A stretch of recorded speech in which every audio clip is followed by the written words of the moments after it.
I found Sage's body in the morgue, pale as a porcelain doll, but when I touched her, a rush of anger and fear nearly suffocated me. Sage's spirit seemed to accuse me. Could it be that I inadvertently caused her death? Storyboard. Without wasting another minute, after dinner I went straight to bed. Eros would surely visit my dreams, making it the perfect opportunity to get the answers I needed. Only I tossed and turned for hours, my mind not shutting off. I kept going over the storyboard Randy had. The house, the lake, the extra news articles, all of it still a mystery to me. Maybe I need a storyboard of my own to piece together everything I have learned. Without a second thought I jumped out of bed, heading to my desk. A large cork board sits on the wall, covered with pictures of past memories. Speedily I pulled pins, releasing photos, neatly stacking them to the side for safekeeping. I started rummaging through them to find the right picture. Got it. It was a picture showing James, Killian, Dina and myself from last summer. Here's my starting point, pinning it to the top. I started sketching people and events I remembered. The dead body, Sage contacting me, the dark shadows. Slowly pining them on the board as more details filled my brain. If someone were to walk in, I'm sure they would think I was crazy. So far the storyboard showed the four of us at the lake, drowning, caught on Sage's rope. The shadow figures I keep seeing. The recurring sex dreams. Eros showing up to school. Finding the locket, the hummingbird. The vision, the strong smell of peppermint. Invisible attack on my neck. Eros incubus. Hunter greenhouse. Other dead girls. After satisfied with my pyramid chain of events, I took to my laptop, researching all I could about incubus demons. Incubus, ing. Noun plural insiu by incuban, incubus es. An imaginary demon or evil spirit supposed to descend upon sleeping persons, especially one fabled to have sexual intercourse with women during their sleep. Often in nightmares, night terrors, incubus feed off of women's sexual energy. They may seem harmless, but they are very dangerous, often killing or impregnating their victims. Well, we haven't had sex yet. He told me not yet. I wonder why. Just another question I will have to ask him. Because let me tell you, I have a plethora. That boy, or should I say man, or I guess demon. Anyway, that incubus has some major explaining to do. My tummy turns in knots just thinking about how furious I am with him. Or is it another feel of adoration? I'm defiantly not in love with the guy, that's for sure. Although he does intrigue me and bend my body to his will. But that's just lust, and I'm a teen, so that's what I'm chalking it up to. He doesn't seem like he wants to kill me or impregnate me as far as I know. I guess I will just tack that onto my question list. Pushing that aside, I started researching more about the other missing girls. Girls with the same age and discrimination as Sage missing. Young, beautiful, blonde and tinny. Not necessarily tinny as in short, but thin in figure. When I stumbled upon a map someone created. One that showed places, towns the girls went missing from. All surrounding our little town. Salix. Named after the genealogy of the willow trees, of course. Sage's death wasn't on the map, giving the fact no one really knew she was dead yet, other than the town. But word will spread like wildfire, alerting another girl added to the list. When the news catches hold of information, it will be anywhere and everywhere for the world to see. Sad for the victims and their families, but good to inform other girls of the same stature to watch out. From the dots on the map, it looks to be 8 girls in total, not including Sage. The only difference is their bodies were buried, not submerged, meaning there was more evidence collected from those victims. The article just beneath the map stated female bodies found buried in the towns they were taken. Each girl was found half naked with ropes binding their hands and feet, wearing only a white tattered tank top and their underwear. The same DNA was found on each victim. Coroners and anthropologists all agree the victims were beaten and finally strangled, resulting in their inevitable deaths. The victims' ages ranged from 16 to 18. All females, all blondes and all with bright futures. Sad to think these girls didn't know one another, and that the only reason they died was because they all looked the same. Printing off the map and articles, I pinned them to the board as well. Now that it's out here to see, my mind feels at ease. Taking a step back, I admire my hard work. That was a lot of sketching. Sneaking a glance at my clock at neon green numbers say 2:45. I can't help the yawn sneaking up on me, my mouth widening its full extent. Time to hit the hay before I kill over on this desk. It's going to be an early morning. Maybe I can just play hokey and say I'm sick. Sleep in all day and go check out that greenhouse. Randy did say it was the one closest to the lake. Maybe the person who lives there might have saw something. My head hits the pillow, still wearing my clothes from the day. I'm too tired to strip, so I curl up into a ball and start to dream. Only my alarm goes off and it's 6:30 am. That son of a bitch didn't come see me. He's avoiding me now, I bet. Well, fine, fuck him. I already know the truth. Well, some of it. But still I can do my own research without him. Stopping myself before I went on another angry rant, lasting a lifetime. I looked to my desk. Another rose sitting upon it, only this time it was different. This time it was more. Its meaning changing from purity and innocence to unity. Ditching school. The rose was beautiful, white with red tips, called blush, I believe. It was blooming more than the roses before, still throned. I wonder if that has a meaning to him. Other than the fact he's a prick, but hey, he is a demon. Rolling out of bed, I quickly ran to the bathroom, slamming the door. I didn't feel sick, I wasn't sick, but I needed my mom to think I was. And right on cue, my mother knocks on the door. Sweetie, are you alright? Her gentle tone makes me feel bad for lying. I don't feel good, Mom. Cough, couch, gag, I think I came down with something. I said, lying through teeth. Quite convincing, I might add, in getting better. Do you want me to get you anything? No, I'm fine. Gag. This fake heaving is going to actually make me throw up. Okay, dear, I'm going to call the school and tell them you're sick. If you need anything, call me or your father. Okay, thanks, Mom. Acting sweet as can be with a little ill in my throat. I love you, dear. She hummed through the still closed door. Love you too. Gosh, now I really feel bad. Good thing I'm not Pinocchio, or my nose would be longer than this bathroom. I can hear my mother's footsteps leaving the house. I quickly glanced out the bathroom window, seeing both my parents' cars pulling out, leaving me home alone. The first thing I'm doing is taking a quick nap and then heading to the lake. I'm going to get to the bottom of this if it's the last thing I do. My nap was refreshing, but still no Eros. I think he's avoiding me now, which isn't a bad thing since he is a demon, but my quarrel with him isn't over. Stretching my arms and legs, my core tightens, a euphoric feeling, you know? For once I finally feel refreshed, like I can conquer the day. For that I'm grateful, because today I start my own investigation. I'm tired of living in fear, and I'm tired of always being drained. Comparing this feeling is something I can't explain. I'm just tired of being tired. It's almost like taking meth. Not that I have, but from what I've heard and seen, their energy levels are off the charts when high. So I guess that's what I feel like. I head into my walk-in closet, throw on a loose-fitting crop top. Just a little, not a lot. I paired it with my light gray active shorts. I loved these because they had little triangle patterns all over.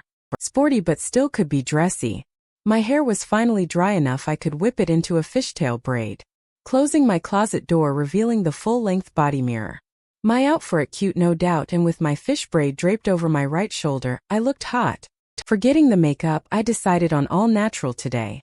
Pairing my outfit with my white Nike sneakers just in case I need to run.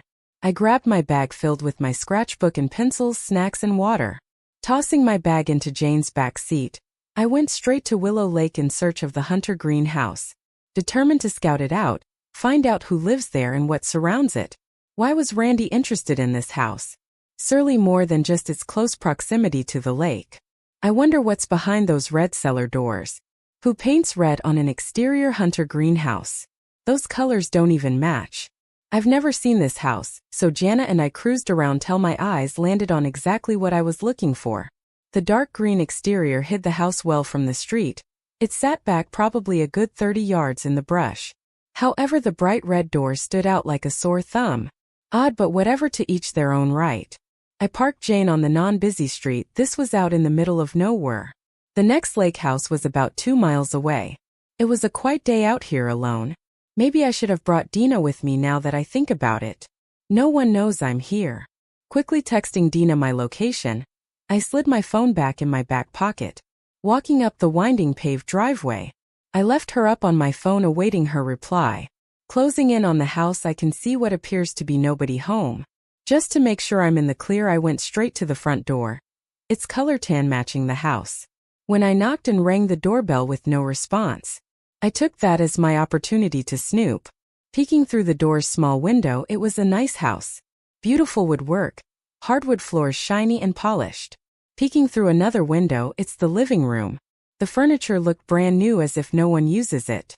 A brown leather couch with matching chairs surround a huge flat-screen TV. Past that looked like a dining room and kitchen. This house looks small from the street but looks huge close up. There looks to be another den off to the side. I didn't see any pictures, but then again it's hard to see details through a window. That's why when you window shop you go in to try it on or out. Slithering sneakily through the bushes, hiding from any onlookers. I snaked my way around the house when this huge whiff of mint hits me square in the face. Next to the red cellar doors is a very large patch of mint leaves, surrounding both sides, stretching along the whole house. Infant. The mint herb is so overpowering it just makes your eyes tear and you're breathing heavy. I couldn't help the cough in my throat from the deep inhale. I started to kill over because with every cough you take a breath trying to normalize your breathing. My hands catch my fall on the red door, which is padlocked shut and a fresh coat of wet paint. Great. Now someone will know I was here. Pulling my hands off the door, regaining my balance. I could feel the stickiness of the paint residue on my hands. Trying to wipe away the red coating my palms, I drag my hands in the grass around me. It helps a little but not a lot. Suddenly I hear a car door shut. My stomach drops like a steep dip in a roller coaster. Luckily I'm on the opposite side of the house, but Jane is parked right out front. Shit. Maybe they paid no attention to the foreign car parked out front. Taking a peek around the corner, it's none other than Dr. Finley. Dressed in dark slacks, a light blue button-up with a dark gray tie. Draped over his forearm is his dress coat. He fiddles with his keys before finding the right one, sticking it in the door. He walks in, shutting the door behind him. Taking this opportunity, one scurry into the woods behind his house before I'm spotted. The only way I'm getting to Jane is if I walk around to make me look not suspicious. I don't want him finding out I'm the one who screwed up his paint job. Safely hidden behind a tree, I looked back to the house at question. Why was the door freshly painted and padlocked? Could that mint smell be the same as what Sage showed me in her vision? What does Dr. Finley have to do with all of this? Suddenly I see Dr. Finley run out of his house. Getting in his black convertible Bentley, he reversed out of the winding driveway, faster than the speed of light. Unexpectedly my phone starts ringing. Thinking to myself it's probably Dina ready to scold me for not bringing her along. When my eyes lock on the screen it reads Mom. Shit. Okay, calm down, act sick. Hello. I spoke, drawing out a crushed voice. Rose. You need to get to the hospital now. Something's happened to your father. She says, screaming with panic, her words fumbling in her mouth with sobs of tears. Click. Shocked, my mother's fears paralyze me. What's wrong with my dad? Without another thought I shook myself. My parents need me. My dad needs me. I ran to my car faster than I have ever ran before. Jane's tires squealing against the pavement, peeling in the direction of the hospital. God, please let my dad be okay. Please. Please. Please. Please. Please. Please. Repeating the words in a whisper, my breath heaving from panic. Please God. Hospital. The road looked blurry as I sped, driving faster than the speed of light. The wind hitting my face only made the tears in my eyes increase. I could barely feel the river running down my cheeks, soaking the top of my shirt. It's almost as time stood still, no matter how fast I drove. Fear filled my veins, anxiety filled my head, and panic crushed my heart. Something was wrong with my dad, and there was nothing I could do about it. I felt hopeless and scared of losing the only man I couldn't live without. Weaving around cars, driving like the wild teen I should be.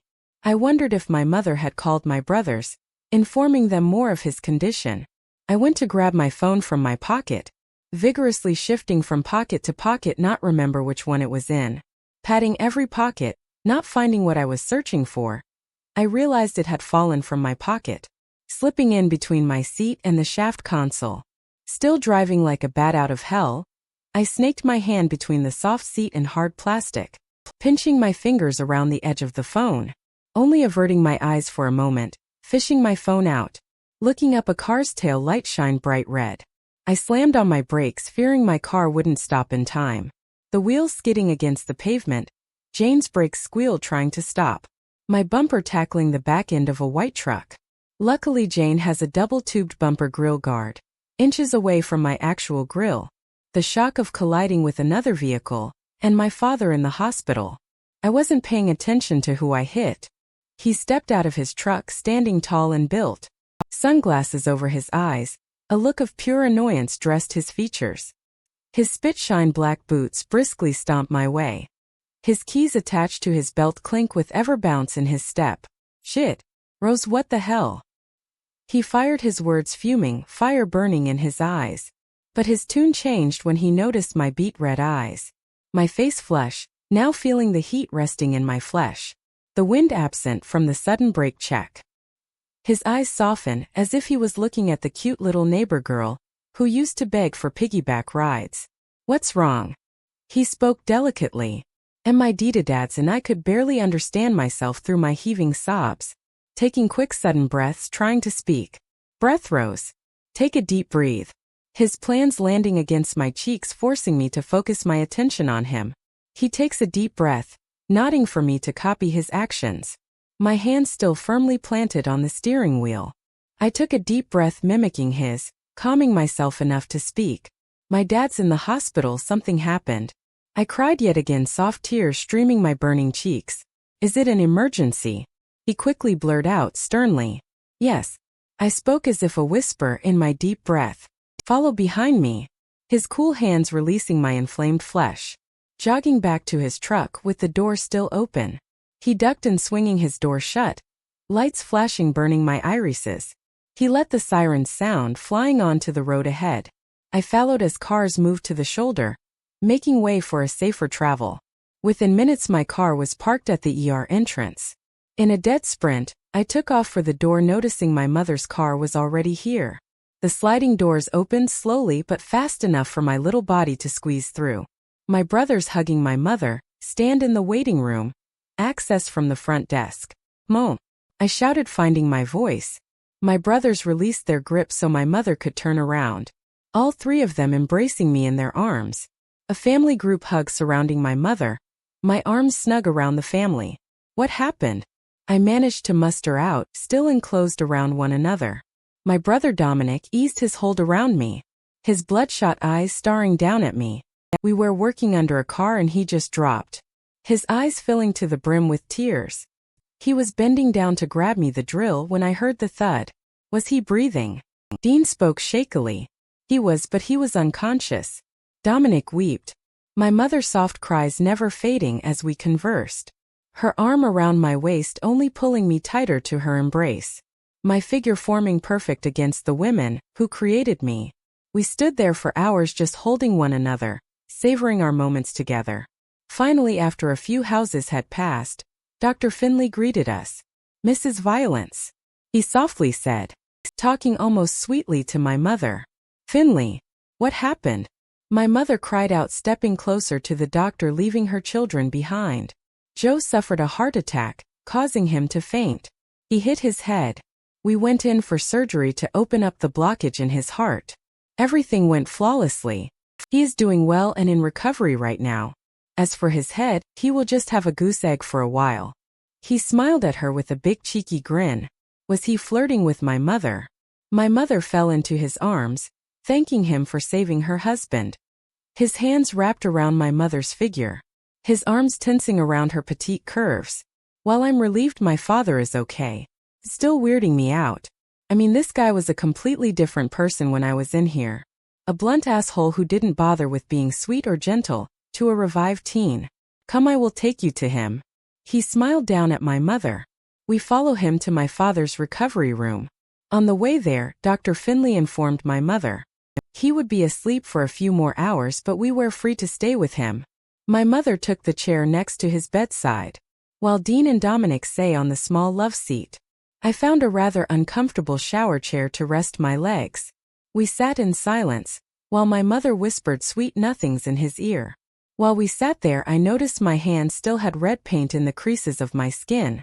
I went to the bathroom to wash my hands, removing the evidence of where I was earlier. It just dawned on me that I have to clean my steering wheel too. Scrubbing my nails into the padding of my palms. I took a look at myself in the mirror. Although my face was a little pink for earlier, my appearance looked much healthier. The moment that locket was removed from my neck, I started feeling better. My mind wandering to Eros. His thick black hair, beautiful gray eyes, sexy smirk.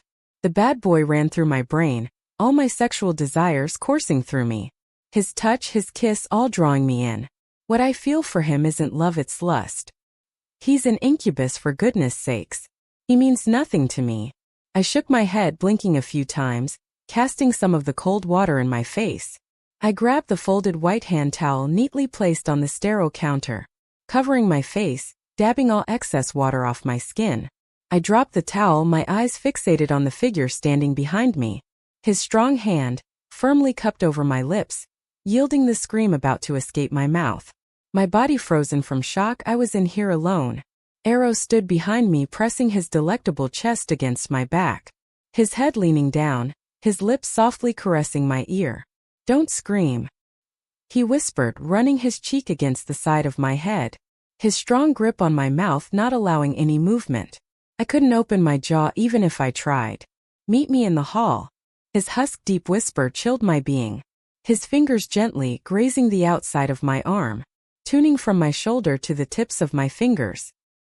His hand steadily released my mouth, my eyes never leaving his. He stepped away from me, leaving my body cold. I turned to face him confused. Only he wasn't there. Scanning the room for Eros, he was gone. Springing out of the bathroom, quiet enough as to not wake my brothers. My mother eyed me curiously. I just smiled, signaling everything was fine. She did the same, turning back to my father holding his hand, rubbing her thumbs over his knuckles. Stepping out of the room, I closed the door behind me, looking back and forth for the demon who summoned me. Eros sat playing in a wheelchair at the end of the hall. I proceeded down the hall, my figure landing directly in front of him. "We need to talk," flippantly snarking my command. Without a word he stood, eyeing me with his silver eyes. His brow furrowed, glaring at me from above. He walked to a gray door-marked stairway. Opening the big blue door, he held it open, gesturing for me to walk in. I did, then turned around. Eros walked right past me, heading up the stairs. We walked up 4 flights before making it to a big red door saying exit. Eros swung it open, not holding the door for me like before. We were on the roof, the graveled rocks crunching under our feet. "For someone who can see all, you're obviously blind," he snapped, rolling his eyes at me. "What are you talking about?"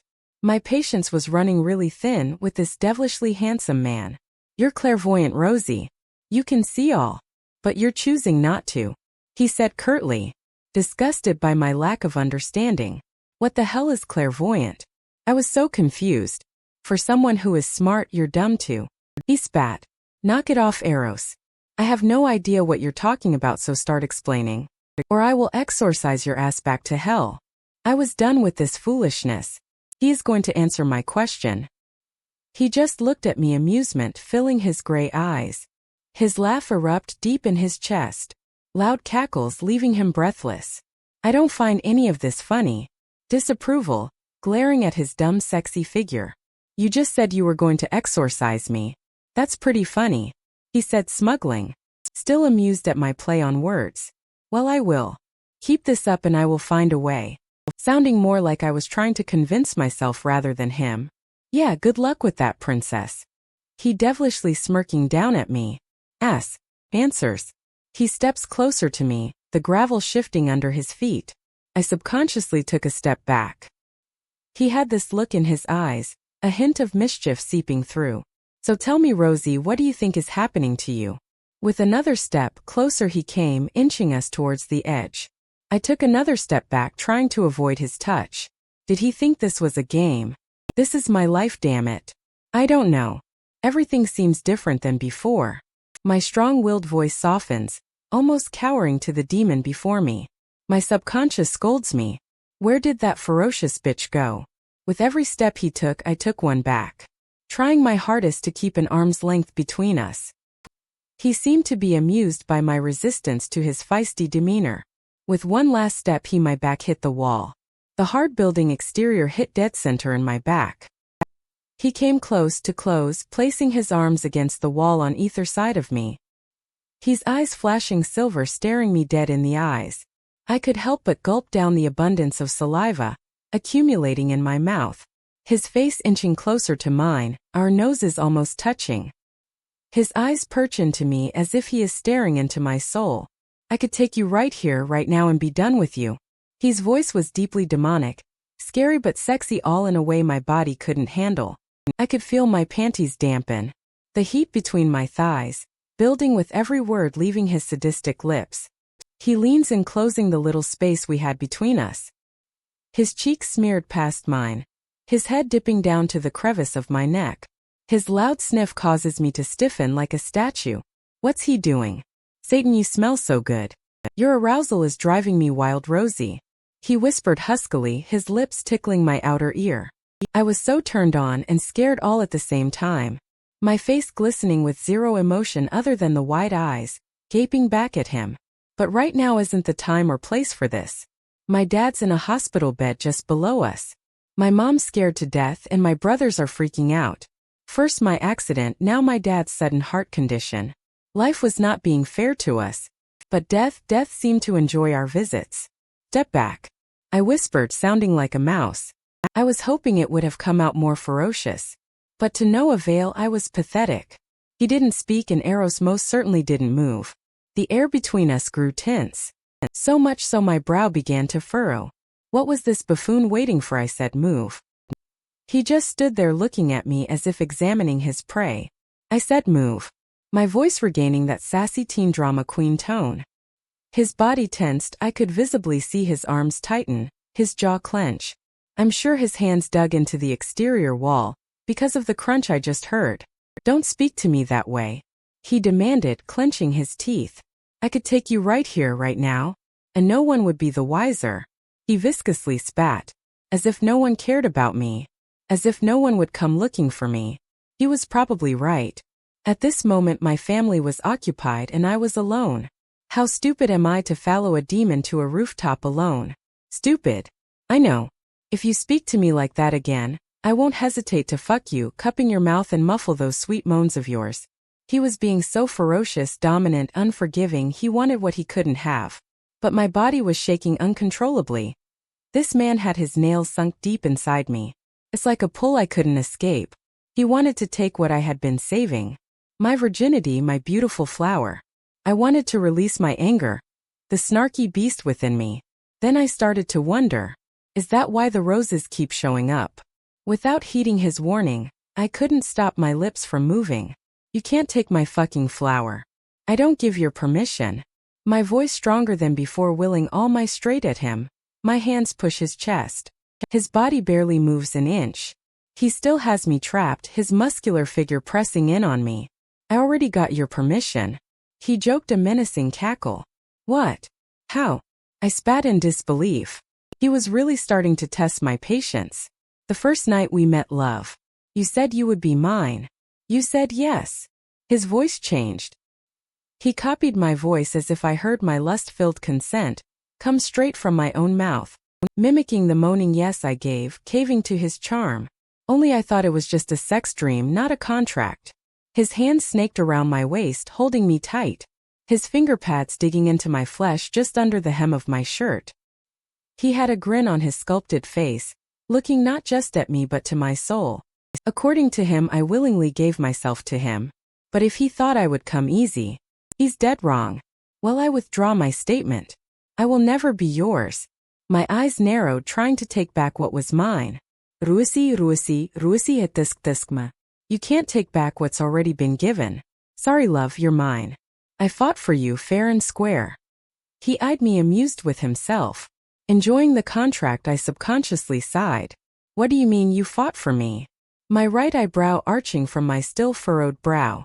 His fingers digging deeper into my hips, feeling as though my skin would soon be punctured. He looked taken back by my quizzical question, not expecting me to push deeper to the truth. I may hate him, but I'm stuck with him, so I might's well get my answers. Let's play a game, I said, trying to lighten the mood. Maybe this will get him to answer me. Let's play 20 questions. I ask, you answer. Deal, I said, trying to sound as sweet and seductive as I possibly could muster up. He looked a little intrigued by my sudden playfulness. He decided to indulge me, releasing my from his death grip, taking a step back. allowing my breath to finally be my own. He nodded his head for me to continue.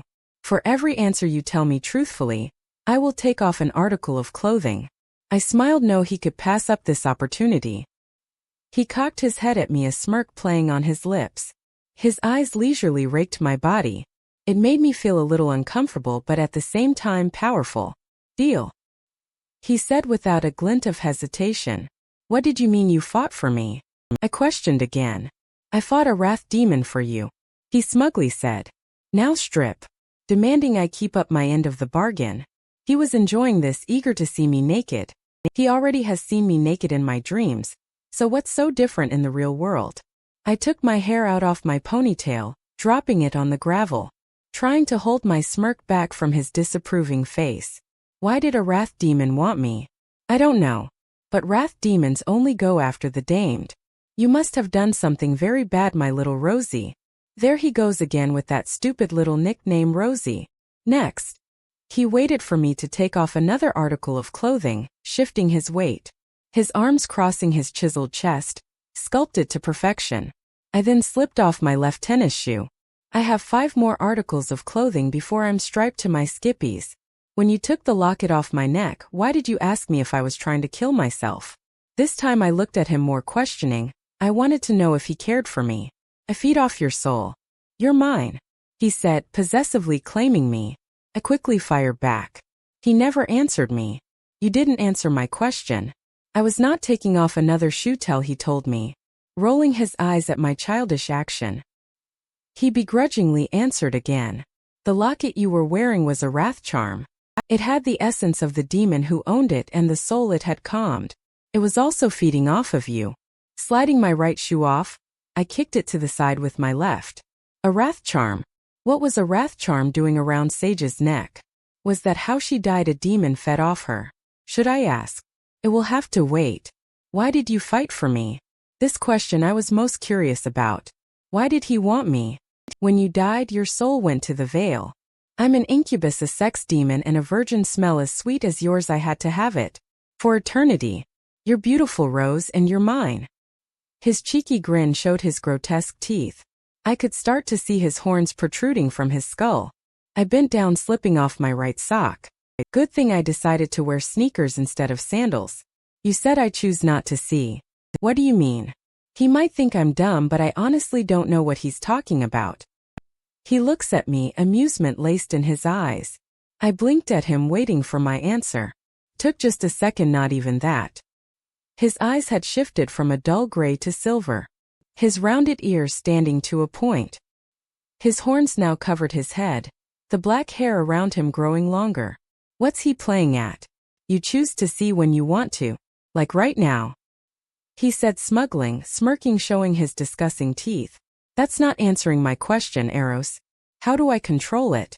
The roar erupting from my voice startled me. Apparently it started Eros as well. He took a step back, as if being cautious of the proximity between use. Calm down, Rosie, he said, soft and cautious, trying not to poke the bear. Was he scared of me? Stop calling me fucking Rosie. My name is Rose. Screaming at the top of my lungs. I'm sure everyone down below heard that. You control it by your breathing, your touch, your smell. You control it by wanting to see it. He stood strong, not showing me any ounce of weakness. But I still don't know how to activate this damn sight. I looked down at my clothes, slipping off my other sock. I wasn't done with my questions. I looked away from him for just a moment just to see my foot. But when I looked up, he was gone. That damn demon. Just then the door to the roof swung open. Miss, you can't be up here. It was a security guard in a dark gray long-sleeved shirt paired with black slacks. His duty belt held only a flashlight and keys. He was eyeing me, concerned about my well-being. Sorry. I just needed some air. My dad was in surgery. I lied, but not entirely. It makes me feel less bad. I looked at him with pleading eyes, trying for any sympathy he could give, hoping if he had any to give, that would get me out of the trouble I'm in. It seemed to be working as his features lightened. He looked at me with a little smile. It's all right. Let's get you to your dad. He stepped out of the doorframe so that I could walk in. My name's Rose. I smiled, trying to keep on his good side. Tom. Well, thanks, Tom. If it wasn't for you, I might have been stuck up there. I grinned sweetly. My charm was working on the old man. Thank God. I didn't need my parents or anyone else eating about this. He escorted me to the end of the stairs. When he said his goodbyes, leaving me to walk alone, my stomach started to grumble. When's the last time I ate? Down the hall I spotted a snack cart. It had cookies, chips, crackers, and gummies. A few sodas on the second shelf and mini waters. I grabbed for some cookies, chocolate chip my favorite. I started leaning down to grab a water when I saw my mother and Dr. Finley. She was quietly yelling at him. They haven't noticed me yet, so I quickly ducked down behind the cart. She needs to know. Dear, Finley said, his hand reaching for my mother's upper arm. She smacked it away. Repulsed by his attempt to flirt maybe.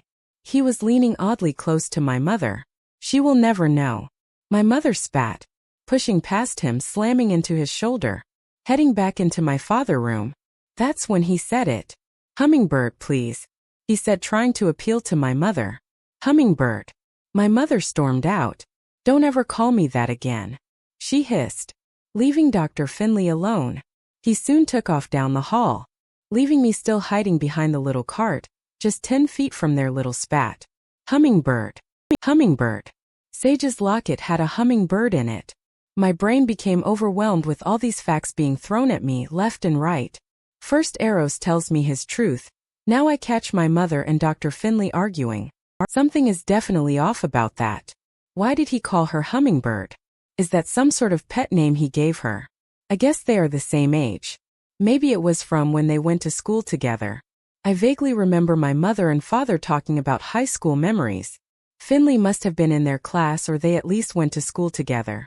Still baffled by the sideshow, my body slumped against the bumpy textured wall. Releasing my muscles to the point of shutdown, I just sat there holding my knees, processing. I needed to find a way to get answers from my mother, without drawing too much suspicion.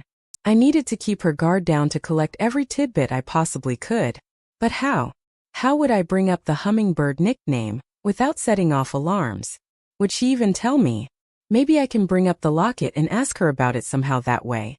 My hands palmed the cold tiled flooring, probably covered with more germs than a toilet. Pushing myself off the wall and away from the ground, I stood revealing myself behind the snack cart. My mother's head popped out of the room, looking right to left, scanning, as if a child was looking both ways before crossing the street. She spotted me, causing my heart rate to jump to an ungodly pounding, to which I felt all the way in my ears. Rose, sweetheart, what are you doing? Her questioning gaze, suddenly finding myself dumbfounded. I opened my mouth for 0 words to fall out. Seriously, Rose, do you need to be eating right now? She smacked, looking at the snack cart in front of me. I glanced down, grabbing a cookie. Before my eyes locked with hers, a small smile at the crease of my lips. Sorry, Mom. I just saw sweets and wanted some. I played off, hoping she didn't realize I might have been standing here during her spat. It's okay, dear, come here, we need to talk, she said, stress tinted in her soft voice. I felt a little worried, but surely my mother would talk to me out here, away from my brothers, if she had suspected I was eavesdropping. Without any hesitation, I walked to my father's room, where he lay, still sleeping from his enduring heart surgery. My brothers perched in the chairs by his bedside. The oldest, Dominic, sat on his phone, while Dean just stared at my father, wanting desperately for him to wake. My mother's hand slipped into mine, stepping beside me, her other hand rubbing my upper arm, her slim fingers wrapping around my bicep. She squeezed just a little, as if a small hug to ease her pain or mine. Her lips gently touched my hair, kissing with love, only known by a mother. Rose, I know it hasn't been easy for you recently. I know what is happening with you now will be a fight. Now that your father is out of surgery and the doctor says he is fine, I would like you to return to normal activities. Go to school, hang out with your friends. I need you to keep fighting with your demons. She spoke softly, gently, her grip on my arm tightening. If only she knew. My mother's beautiful blue eyes looked down upon me, her blonde hair tucked behind her ears. With your father's accident, Damien is going to have to do more work at the shop. Dean will be helping more around the house, so your father can recover. But I need you to go back to your everyday life as if nothing has changed. You need normalcy. I want you to go to school, do homework, and hang with friends. Don't think I haven't heard about your PTSD attacks. She was loving but somewhat scolding me at the same time. I looked at my brothers, both staring daggers through me. Tomorrow school. Damien nodded. His look was as stern as our father's. Yep, back to being a teen. Dean chimed, winking at me playfully. He was always the party animal. My mother's hands gently rubbed up and down on either side of my arms. A warm embrace enveloping me as she squeezed, pouring all her love into us. Without a word, I just nodded my head against her chest. My brothers resumed their activities. My mother's touch left me to take her place by my sedated father. Her words spoke truth as they left her lips. I'm here, Joe. Come back to me. She whispered close to his ear, kissing his temple in the process. I just stood there at the foot of his bed, taking in all that has happened to me, what I know, what I've heard, what I've seen. A small PTSD creeping into my veins. I'm standing where my brothers stood, looking down upon their nearly dead sister. A shudder strikes my nerves, jolting my body back. Unnoticed by my surrounded family, I took a deep, dreary breath, slowly calming my heart and my head. Then it hit me. I know how I'm going to ask Mom about the hummingbird. Hours had passed and my father still lay sleeping. My brothers dozed off, their heads resting on one another, leaving my mother and I solely awake and somewhat free to speak. Hey Mom, can I ask you a question? My voice calmly breaking the silence. What is it, honey? She said, smiling down at me. You know the girl that was murdered? Sage. I spoke softly as to not sound alarms. Yes, I remember her, dear. She was a sweet and beautiful girl. She had a very promising future, she said, as if it pained her to think of the young life lost forever. Well, we are doing a mural for her. And someone mentioned that she loved hummingbirds. I tried to act as cool as could be. My mother's facial expression twitched just a bit, showing a hint of worry. Well, I was wondering what a hummingbird means or signifies. I am drawing the rough draft and want it to be perfect, I said, sounding a little more convincing. I could visibly see my mother's tense shoulders release. Well, the hummingbird means many things, dear. They appear out of nowhere and spring joy into the hearts of many. Floating in the air gives their majestic flight in that moment a fleeting of serendipity. Iridescent colors shimmering in the sunshine, revealing her beautiful shell. She is not only a symbol of all things good but pure joy. My mother spoke these words as if rehearsed. She didn't look at me once as she spoke, her eyes only lingering on my father's features. Wow, Mom, that's beautiful. Sage's nickname was Hummingbird. Sounds a lot like her. I smiled, cheesing as best I could. When my mother's eyes darted to me. Really? Hummingbird was a name given to me once before. She smirked a little. Gotcha. I dangled the hook with that delicious bait and bam. I caught me a big one. Who called you that? I said, trying to sound uninterested. My mother's eyes flashed to realization. She darted her furrowed brows at me. What did you hear? She whispered, deeply stern, as if to not wake my brothers. I was a little taken aback with her sudden change in demeanor, and I didn't know how to respond. I just dash. Before I could utter another word, my mother interrupted. Bit it out, Rose. She hissed. Fine, if she wanted to catch me red-handed. Bring it. You're going to tell me all as well. I saw you. Taking a deep breath, regaining my composure. You and Dr. Finley. I started to sass. My mother looked at me, glaring. She did not want to talk about this, but she was going to tell me. I don't care anymore. She wants normal. Well, here's the snarky teen I am. Why did he call you Hummingbird? Why is he trying to comfort you? Are you cheating on Dad?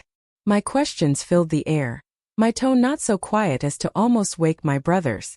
With a swift movement, my mother's hand snatched my arm, her vice-like grip tugging at my flesh. She dragged me to the glass door, throwing me into the hall. Keep your voice down, she snipped. No, I am not cheating on your father. He is comforting me because we are old friends. That nickname is from a long time ago and I never want to hear it again. She was so angry, her words laced with venom as deadly as a cobra. Mama Bear was out and she was angry with me. Why are you so angry with that name? Why did you yell at Dr. Finley? What you're saying sounds like a lie, Mom. My voice in a hushed yell. I was not taking her lies, she was holding back. My mother has never been this way towards me. Ever. Enough. You will drop this. She spoke, commanding me. From the corner of my eyes, Dr. Finley started to approach. He walked rather hastily, stepping between my mother and I. I hadn't noticed how close we became, our noses almost touching. Finley's hand rested on my left shoulder, pushing me back. That's enough, you two. Joy, she's old enough to know. For God's sake, just tell her, or I will. His eyes bounced back as forth from hers to mine. What is he talking about? Fine. My mother spoke, breaking the heated atmosphere. Her eyes softened just a hint, revealing hurt. Dr. Finley, Jack, he's your father. What? What the hell is she talking about? My face most likely looked dumbfounded. What on earth is she saying to me? My dad is Joe. There is no way Finley is my dad. My eyes searched their features for any hint of a lie. This can't be true. Why? My mother's face looked defeated, while Finley's beamed with adoration.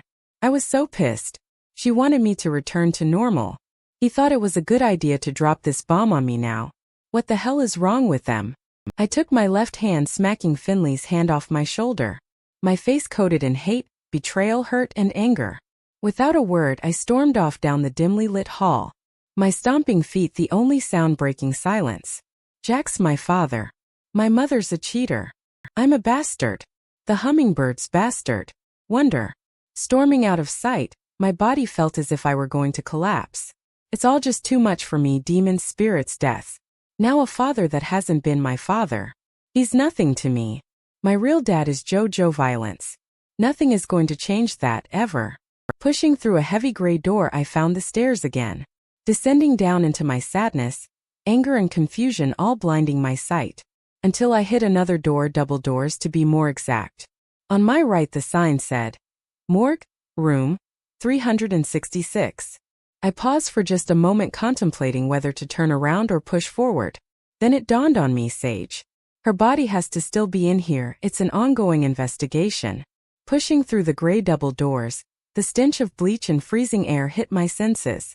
The lights were dim, with only a few lighting the storage boxes, to the wall left of me. 2 autopsy tables lay in the center of the room. One lay empty while the other had a fairly large figure upon it, covered with a paper sheet, head to toe hiding the person who lay beneath it. I'm slightly intrigued, wanting to snoop at who's under the paper cloth, but I find it best to let me keep wondering. I have seen enough dead bodies in my lifetime. Not only that, but I'm going to have to search through the freezer doors to find Sage. Unaware of my surroundings, my hip bumps into a tray filled with surgical tools. The sound of metal clinking echoes in the muted room. My body on edge, I couldn't help the jolt, followed by a small yelp. I wasn't scared, I was just spooked. It's just me and the dead bodies, my own sound startled me, that's all. Regaining my balance and composure, I opened the first drawer, top left. Swinging the door, its hinges creak, sending a shiver down my spine. It's cold in here, but the freezing below temperatures coming from this container equals that of frostbite. When the foggy air dissipated, 2 feet stuck out. A tan tag tied to the left toe, my fingers daintily touched the tag, trying to read. The fact that it's not very well lit in here makes it hard. Trying to get better lighting, my fingers curl under the freezing metal, tugging lightly. The draw slides out just enough, the feet are now under that can lighting, illuminating the freezer. The tag read Georgia Tipner, female, age 36, case 207. Sorry Georgia Tipner, not who I'm looking for. Pushing her back into the drawer, my right hand swings the door shut, a click emphasizing its latch. I noticed it had a red sticker on the door. I took a step back, examining the drawers, noticing the 4x4 freezer has others. Checking my theory, I opened the bottom left drawer, no body. Chucking the door shut, I went to the next red tag door. Third on the top right-hand side. Those tags must mean there's a body occupying the space. Sure enough, I was right. 2 feet hidden in the fog, very large feet. I'm sure this isn't Sage, but I read the tag nonetheless. Quentin Scott, male, age 57, case 143. If it had a description of the man or how he died, I'm sure it would say it was from obesity. That man barely fit in the drawer. But whatever, to each their own. He chose his life and now he's here. Next my fingers fell to the second row, second drawer. Tugging the handle up, releasing its latch. 2 more feet, its tag reading Gloria Jones, female, age 89, case 204.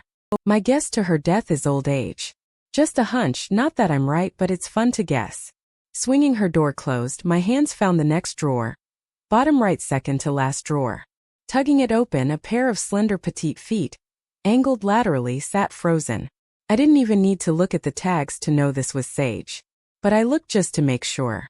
Sage Spiritine, female, age 17, case 156. No need to guess why Sage died because I'm going to find out. Curling my chilled fingers around the bottom of her drawer, I pulled, revealing Sage's body draped in a white paper cloth, covering her chest to her ankles. Her arms tucked just under the sheet, not large enough to curl under her frozen figure. Her body looked ghostly white, just like I remembered it. But now instead of her body trying to float in the undercurrent, she was still frozen. I'm afraid if I touch her she would break. Her body giving off the porcelain doll vibe. Then it occurred to me. I haven't seen Sage since Eros took the locket off my neck. I wonder. Standing next to Sage's body, I placed my right hand on her left shoulder. The only flesh showing I was somewhat comfortable touching. Her body was ice cold to the touch, making me want to retract my clammy hand. Breaking the deathly silence, I called to her. Sage. My voice quiet, almost a whisper. Sage, if you can hear me, come forward. My body leaned down, taking in her features, wondering if her body would jump right off the cold hard slab. Without warning, a rush of anger spiraled through me. Fear struck every chord in my being. Confusion pulsed deep in my belly, almost like anxiety ripping within. My breath almost completely knocked out of my lungs, making me gasping for air. Why does she always take my breath away? My left hand clutching my throat, my right hand still holding strong to Sage's dead flesh. It's like a strong magnet, connecting our tissue, becoming one. Sage's spirit floated across from me, standing on the other side of her body, her eyes sending beams of hate into my soul. Her hand points to her neck, revealing evidence I looked over before. Bruises just under her jaw, strangulation. I watched as she curled her fingers into a fist, my airway slowly compressing, taking what oxygen I still had away. Was she trying to kill me? What did I do to deserve this? My eyes began to burn. I could feel the heat from the blood compression just under my eyes. Gasping, choking, convulsing, trying to get any air to breach my lungs. My swollen eyes, filled with tears, sweep back to Sage's ghostly figure. She tried to speak, only for water to gargle any words. Her emotions reading frustration, unable to speak, unable to communicate. Her cold stare sent another chill down my spine. Her finger landing inches from my face. Kaelmem, she gurgled out, still drowning back her words. She babbled once again. My body couldn't handle her torture any longer. I could feel my knees getting weak. Black spots coating my vision. I was passing out, a familiar feeling I was becoming accustomed to. With heavy arms my body relaxed, my head slowly dipping. My knees buckled, releasing my stability. I welcomed the darkness because I could breathe. Alternate cover morgue. My collapsed body woke against the dense concrete floor. The bleach smelled more prominent down here, enough to singe the inside of my nose hairs. My head throbbed with a mind-splitting headache. I must have hit it pretty hard when my body gave out. My palms pressed firmly to the floor, assisting my fight against gravity. Picking my body up, I rolled onto my knees before finally standing. Sage's body slab still extended from the freezer. But her spirit was gone, and I won't be calling upon her anytime soon. Once again I stood over her body, taking in all I possibly could. Evidence I once overlooked before, now standing out like a sore thumb. Sage's body had a lot to say, I just needed to examine all that happened to her. Bruises under her jaw, asphyxiation. Sage pointed that out to me, that must have been her point of death. That meant the lake was just a way to dump the body. Poorly too, I might add. Who places a body at the bottom of a widely used cliff? Someone who wants the body to be found, I can tell you that much. Or maybe because this body was dumped differently than the others before. Maybe it's a computer cat killer or someone new entirely. So many unanswered questions, and the clock keeps ticking. Careful as to not touch Sage's deadening flesh. I lifted the sheet to take a look at her right arm. There was a puncture hole in her deltoid muscle. The skin surrounding it was slightly bruised. It wasn't small like a butterfly needle, but it also wasn't as big as a pencil tip. I wonder if that was part of her death or something the coroner did. Curious to see if she had the same puncture in her other shoulder. I quickly made my way to the other side, delicately lifting the sheet to see nothing. No puncture, no bruises, just pale white flesh. Placing the sheet back over her arms, I made way to her legs, examining all the cuts and bruising. It looked like she had slashes against her shins and her knees scuffed all to hell. Her thighs were bruised as if she had ran into a car. You could definitely tell she fought for her life. Covering her battered legs, my eyes took one last scan of her body, fixating once again on her face untouched. No bruises, no cuts, no life, just the beauty of what she once was. With a heavy sigh, I guided her body back into the freezer. The darkness covering her once again, the cold fog enveloping her figure. The drawer door closed with a click, sealing her with the rest of the dead. I don't know how and I don't know when, but I promise you, Sage, I'm going to find your murderer. My voice echoed off the cold metal. The heat from my breath smudged the metal drawer I level from me. The deafening silence yet again ringing in my ear. I enjoyed the silence, it helped me to think. That was until the morgue door swung wide open. A woman looking to be in her mid-30s scowled at me. Her brown bangs cut stares across her furrowed brow. What are you doing in here? She scolded me, anger rolling off her tongue. This room is restricted. What did you touch? She smacked the door closing behind her. Her figure blocked the door, so unless I wanted to tackle the women I had to answer her.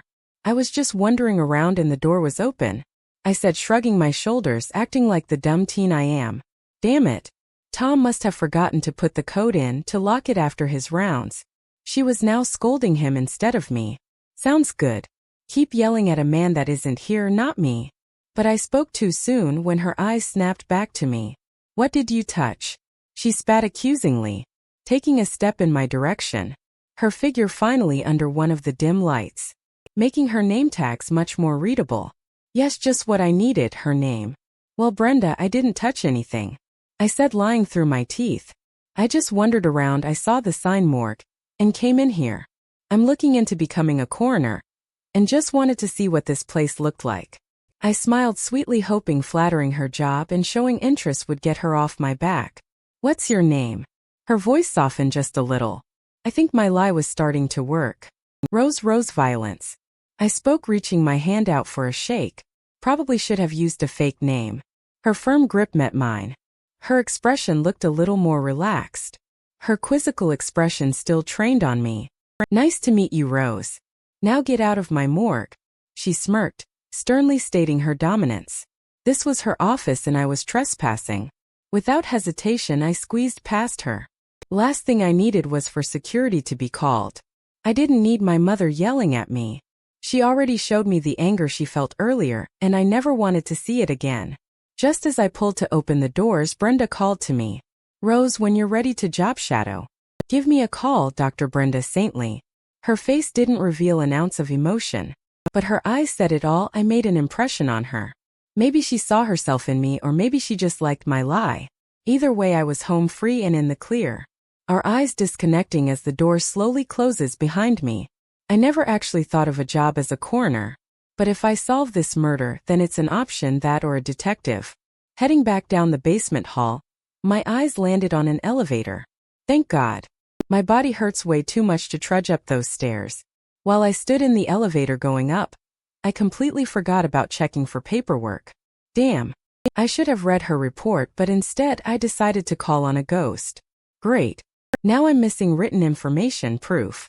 Before I knew it, the elevator dinged, alerting me of my arrivals to the 5th floor. I didn't really want to see my mother, but I did want to see my father. My real father, Joe. The man who has always been there for me, and I want to be there for him. We will deal with this family drama later. My eyes fell upon my father's still sleeping body. My mother was sitting next to my brothers. With no place for me to sit, I took a seat next to my father's feet. My hand gently rubbed the shin of my father's left leg. The 3 squeezes my hand delivers is something he doesn't know, but means the world to me, the signal, I love you. I love him with all my heart, blood or not. He will always be my dad. With the quick squeeze, my father stir, his eyes slowly opening. Big beautiful green eyes looking back at me. Dad. My voice filled with love, worry and fear. Rosebud, he said, cracking a smile, his groggy voice sounding like a melody to my ears. I love you, Daddy.